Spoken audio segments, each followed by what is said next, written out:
इतना प्यार, इतना उत्साह, सच कहूं कुछ देर के लिए मैं भूल ही गया था कि मैं नीदरलैंड में हूं।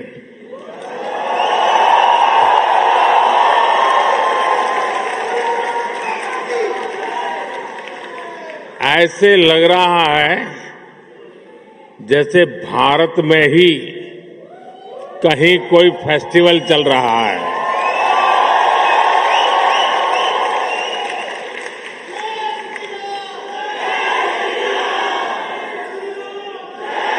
वैसे तो द हेग को दुनिया city of peace and justice के रूप में जानती है, लेकिन आज यहां जो माहौल है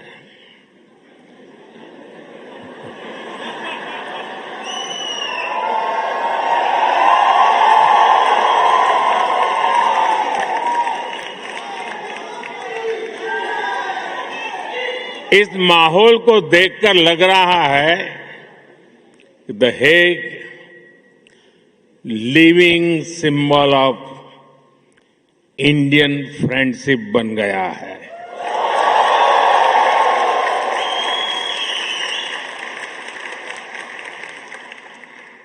ये दिखाता है कि पासपोर्ट का रंग तो बदल सकता है,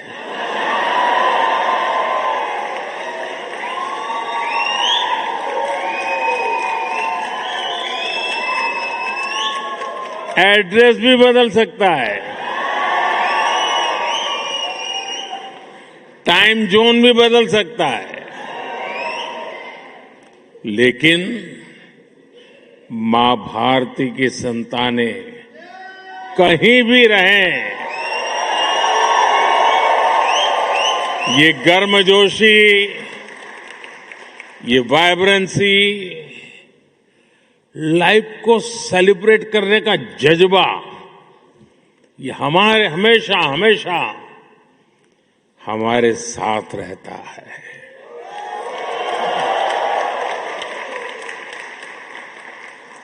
मैं आप सभी का इस वार्म वेलकम के लिए बहुत बहुत आभार व्यक्त करता हूं। और जब मैं यहां प्रवेश कर रहा था तो पूरा महाराष्ट्र, छत्रपति शिवाजी महाराज,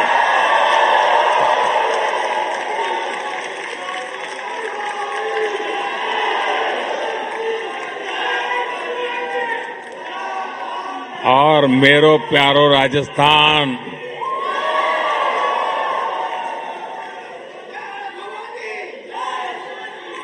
और ए फॉर असम,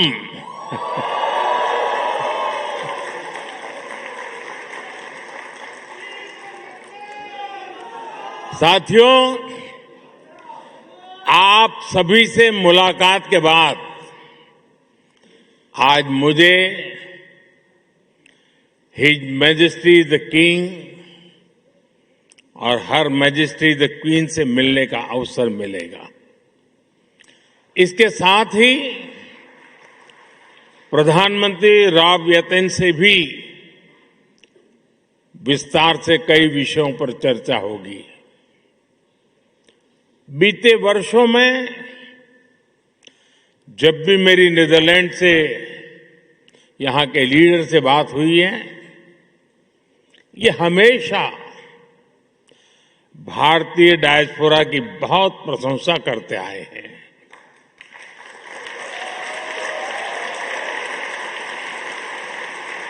मतलब कि आप सबकी प्रशंसा करते हैं।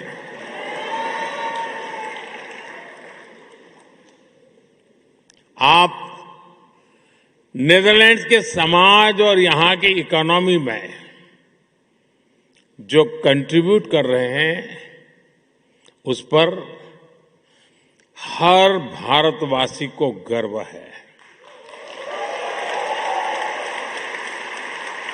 मैं आज इस अवसर पर नीदरलैंड की जनता का, यहां की सरकार का आभार व्यक्त करता हूं।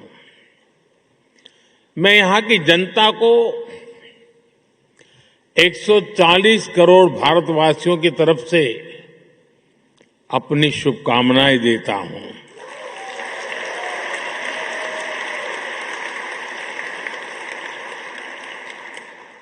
साथियों, मैं पहले भी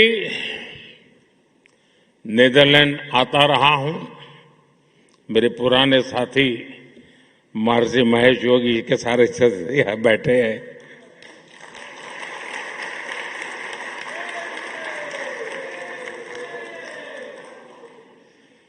और यहां रहने वाले भारतीय समुदाय से भी मेरा खासा परिचय रहा है। यहां बैठे अनेक परिवारों की कहानी केवल माइग्रेशन की कहानी नहीं है। ये एक संस्कृति की, आस्था की, तमाम संघर्षों के बीच ये प्रगति की कहानी है।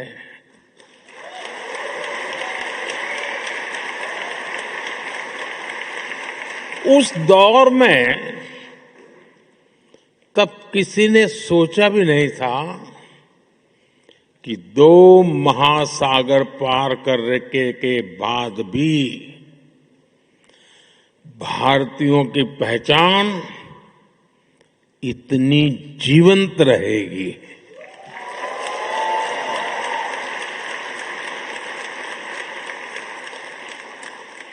आपके पूर्वज बहुत कुछ पीछे छोड़कर आए थे, लेकिन कुछ चीजें हमेशा उनके साथ रही। अपनी मिट्टी की खुशबू, अपने त्योहारों की स्मृतियां,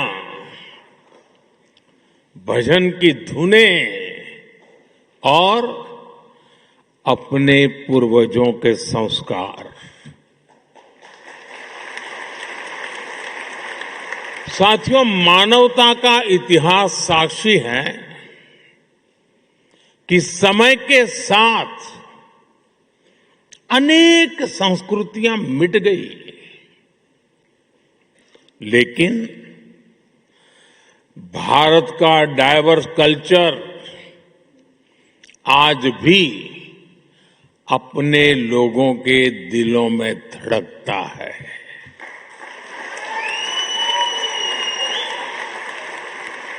पीढ़ियां बदल गई, देश बदल गए, परिवेश बदल गए, लेकिन परिवार के संस्कार नहीं बदले, अपनापन नहीं बदला। आपने डच भाषा को अपनाया, लेकिन अपने पुरखों की भाषा को भी छोड़ा नहीं।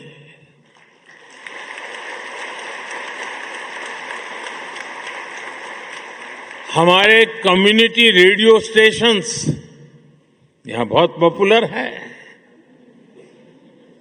और इन स्टेशंस के माध्यम से भारत का संगीत और संस्कृति भी डच फैमिलीज तक पहुंच रहे हैं। द गांधी सेंटर हो या फिर अलग अलग शहरों के स्कूल, आप अपनी संस्कृति को भावी पीढ़ियों तक पहुंचा रहे हैं और ये बहुत ही सराहनीय है। आप सब अभिनंदन के अधिकारी हैं। साथियों, आज 16 मई है और ये दिन एक और वजह से बहुत विशेष है।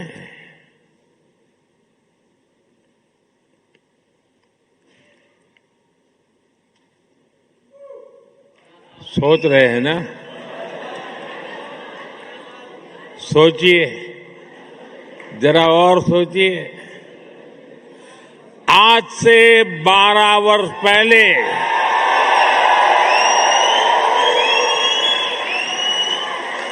2014 में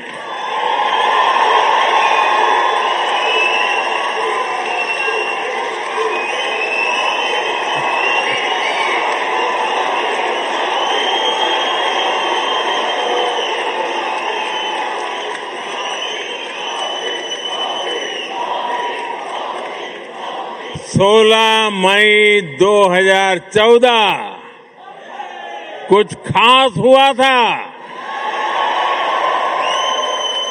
2014 में आज के ही दिन लोकसभा चुनाव के नतीजे आए थे। दशकों बाद भारत में स्थिर और पूर्ण बहुमत वाली सरकार का बनना पक्का हुआ था।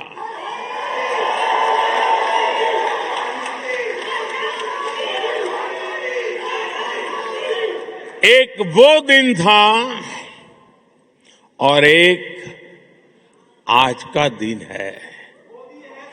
कोटि कोटि भारतवासियों का विश्वास मुझे न रुकने देता है और न थकने देता है।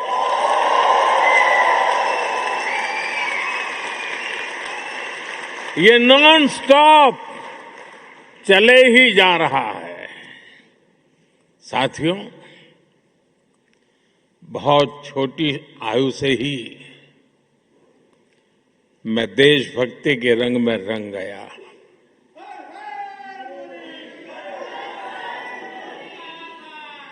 आप ही मेरा परिवार बन गया। स्व से समष्टि की ओर चल पड़ा। अहम से वयम का रास्ता चुन लिया।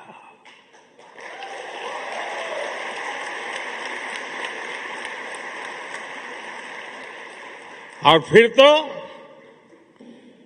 आपका सुख ही मेरा सुख बन गया। आपका कल्याण ही मेरा कर्तव्य बन गया।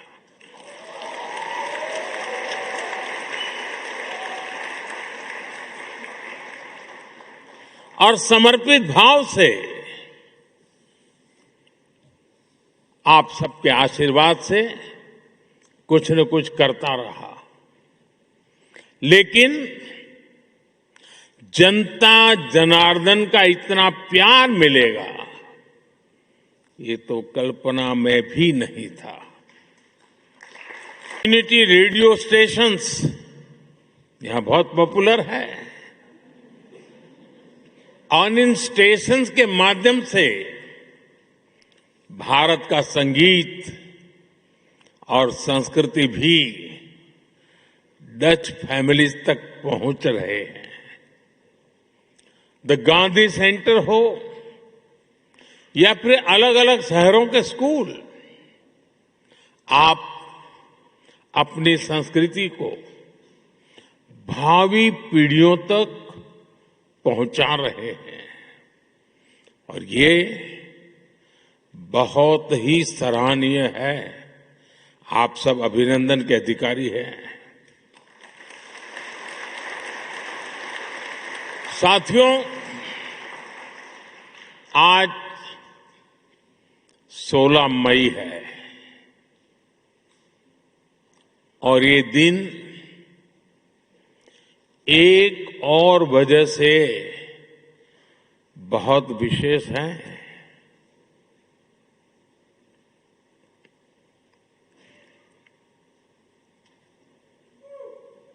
सोच रहे हैं ना? सोचिए, जरा और सोचिए। आज से 12 वर्ष पहले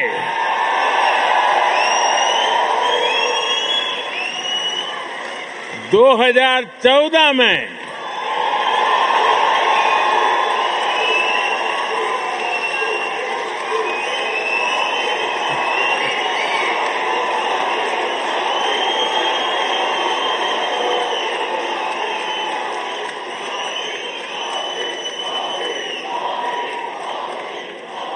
16 मई 2014 कुछ खास हुआ था। 2014 में आज के ही दिन लोकसभा चुनाव के नतीजे आए थे। दशकों बाद भारत में स्थिर और पूर्ण बहुमत वाली सरकार का बनना पक्का हुआ था।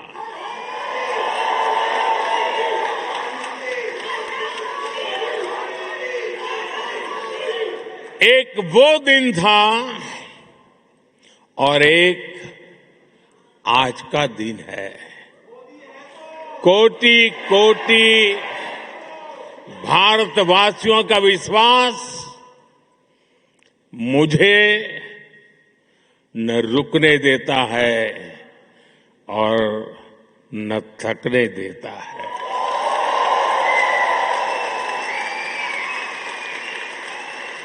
ये नॉन स्टॉप चले ही जा रहा है। साथियों,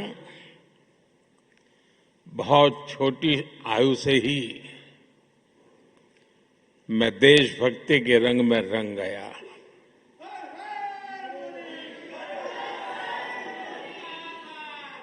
आप ही मेरा परिवार बन गया। स्व से समष्टि की ओर चल पड़ा। अहम से वयम का रास्ता चुन लिया।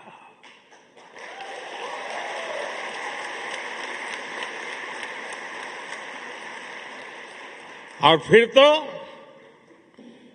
आपका सुख ही मेरा सुख बन गया। आपका कल्याण ही मेरा कर्तव्य बन गया।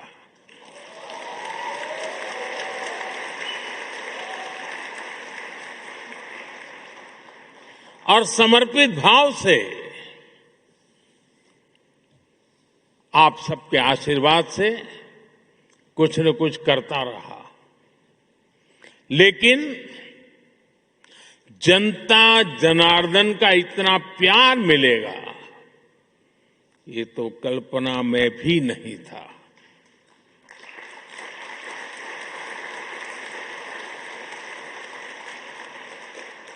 जब पीछे मुड़कर देखता हूं, 13 वर्ष मुख्यमंत्री के रूप में, 12 वर्ष प्रधानमंत्री का सेवा काल,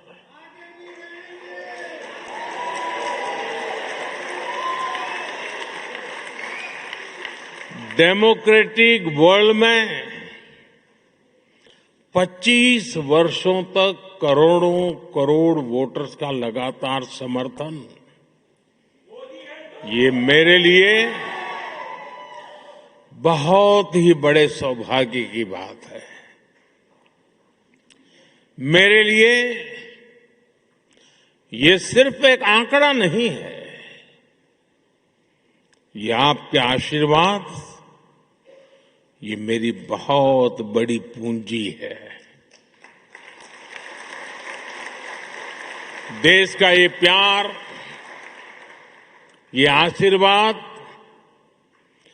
मुझे अपने जीवन का पल पल देशवासियों के सपनों को पूरा करने के लिए प्रेरित करता है। साथियों, दुनिया का कोई भी देश हो, अगर उसे आगे बढ़ना है तो उसे बड़े सपने देखने ही होंगे।